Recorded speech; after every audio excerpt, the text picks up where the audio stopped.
विद्यार्थी मित्रांनो नमस्कार। आपल्याला या खो खो खेळाच्या मैदानाबद्दल आपल्याला माहिती द्यायचं आहे वर्गामध्ये। आणि आपण थेरी जो असते ना पुस्तकातला पाठ तो आपण वर्गामध्ये शिकायचा असते आणि प्रॅक्टिकल जे घ्यायचं असते ना जाऊन तो मैदानावर घ्यायचा असते। तर याचे तुम्हाला खेळाचे खो खोच्या मोजमाप घ्यायचा आहे आणि याचे कौशल्य घ्यायचं आहे हे तुम्हाला सर्व सांगायचं आहे।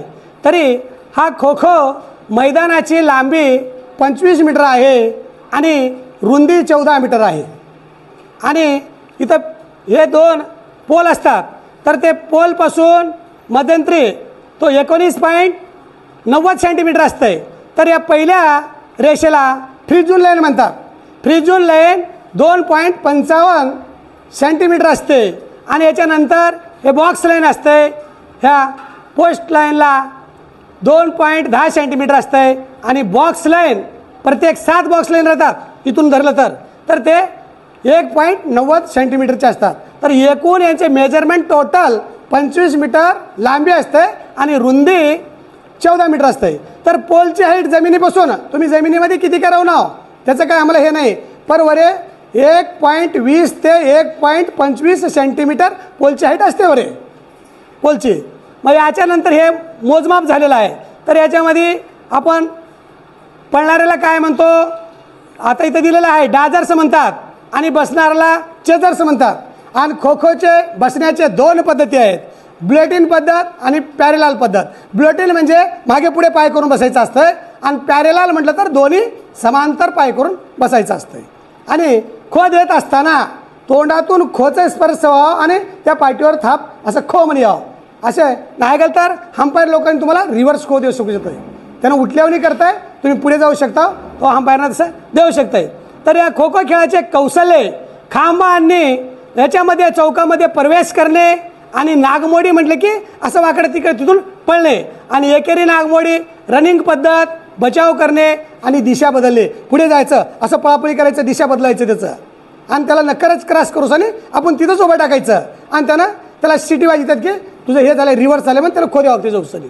अशा प्रकारचे हे खो खोचे पूर्ण पद्धती आहेत। आणि हे खो खो खेळाचे लागणारे साहित्य, हा खेळ थोड्याच साहित्य लागतं, त्याला 2 पोल लागतात, एक मेजरमेंट टेप लागतंय, एक दोरी लागते आणि चुन्याचं पावडर लागतंय अशा प्रकारे, आणि तुम्हाला गणवेश लावावं लागतंय अशा प्रकारे, स्कोरर शीट पाहिजे अशा प्रकारे आपल्याला या खो खोच्या मैदानाची माहिती दिलेला आहे मोजमापाची। आणि तसेच तुम्हाला याच्या कौशल्याबद्दलचं माहिती दिलेली आहेत आणि त्याच्यामध्ये बसण्याच्या पद्धतीच्या माहिती दिलेल्या आहेत। अशा प्रकारे हा पाठ संपलेला आहे। मग याच्यानंतर ही थेरी इथं संपलेला आहे। ह्याच पाठाचे प्रॅक्टिकल तुम्हाला ॲक्च्युअल दाखवायचं राहतंय, मैदानामध्ये खेळ खेळून दाखवायचं राहतंय, कसं बसावं कसं पळावं तिथं जाऊन सांगायचं राहतंय। आता लगेच हे संपल्यानंतर जायचं आपल्याला मैदानावर, तर एका रांगेमध्ये लाईन करून व्यवस्थित जाऊन 2 टीम करून उभं राहतंय। तर खो खो मैदान आपण खेळणारे खेळाडू एकूण 12 असतात आणि वैयक्तिक खेळणारे 9 असतात। 3 का राहतात राखीव असतात। ते 3 का राखीव असतात, अचानक तुम्ही खेळ खेळत असताना घसरून पडलो किंवा मार लागलं तर त्याच्या बदली त्या 3 खेळाडूमधला कोणताही खेळाडू घेऊ शकता। एकूण 12 खेळाडू असतात, खेळणारे वैयक्तिक 9 असतात। अशा प्रकारे आपलं पाठ संपलेला आहे। नंतर प्रॅक्टिकल बघायला मैदानावर जायचं आहे। विद्यार्थ्यांना हा पाठ मी सांगितलेला आहे खो खोचा, तर या खो खोच्या पाठातले प्रश्न काय विचारायचा आहे, या प्रश्नाचं उत्तर तुम्हाला द्यायचं आहे। तर फलक म्हणणारी विद्यार्थिनी हा खो खोच्या मैदानाचे लांबी किती मीटर आहे बेटा? खो खो मैदानाची लांबी 25 मीटर आहे। व्हेरी गुड, आन्सर करेक्ट आहे।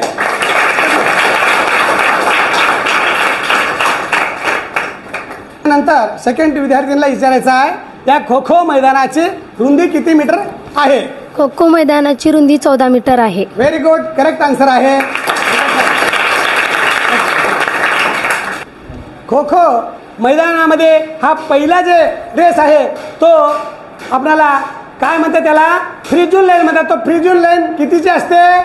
फ्री झोन लाईन 2.55 सेंटीमीटरची असते। व्हेरी गुड, करेक्ट आन्सर आहे।